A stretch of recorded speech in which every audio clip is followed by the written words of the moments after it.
right, so this was pretty stunning. Yesterday, around this time, we learned that some of the charges have been dropped against Alec Baldwin, but we're also hearing he may not totally be off the hook, according to prosecutors. They're dropping the involuntary manslaughter charge for the movie set shooting that killed the cinematographer, Helena Hutchins, on the right side of your screen there. Baldwin was holding the gun, but you saw that soundbite with George Stephanopoulos. He said he didn't pull the trigger, but prosecutors say they have new information and could refile charges against him. So let's bring in attorney Mercedes Colwin to tell us what's going on here. Mercedes, always good to see you. So what happened here? There's two new prosecutors. The other prosecutors are gone. And now we got this news. So what happens now? What's going on? What's incredibly shocking, just as you start this segment, how could it be when you start with the prosecutor's office, when at the very inception of this, when they were adamant that they were going to go after, there was a death of an individual, that Alec Baldwin was not above the law, but every single step of the way, Alec Baldwin kept saying, I never pulled the trigger.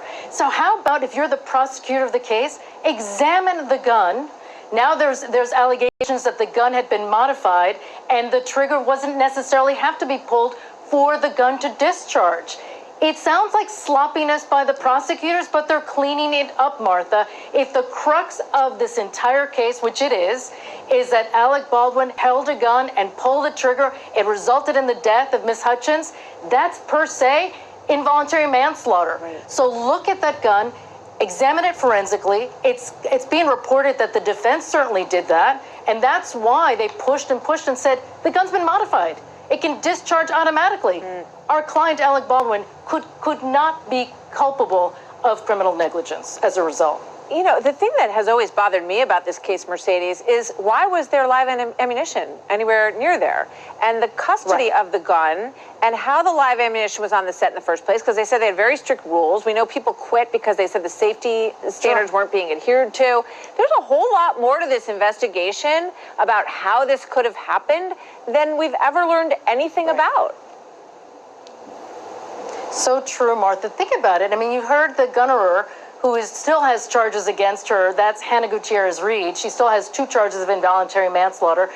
You could see her that she was overwhelmed. She's talked about how she was overwhelmed, that the budgets were pretty strict, that she wasn't able to keep up. Of course, someone has to be culpable for what took place. Miss Hutchins died. And when you look at what the results were for this type of negligence, there has to be some sort of criminal liability attached. So how could she still have charges for involuntary manslaughter? Now, in a scenario, we don't know if this is true, where she was responsible for putting that live ammunition in there. If that were to be the case, then she would have a role in it, certainly. But he was holding the gun when it fired and hit her. So how could Gutierrez be guilty or, have charges and not Baldwin at this stage?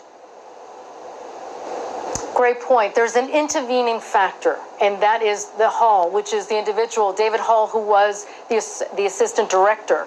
He's the one that handed the gun to Alec Baldwin, said it's cold, meaning that it's fine. You can use it. There isn't anything that could cause any sort of danger. But you're absolutely right.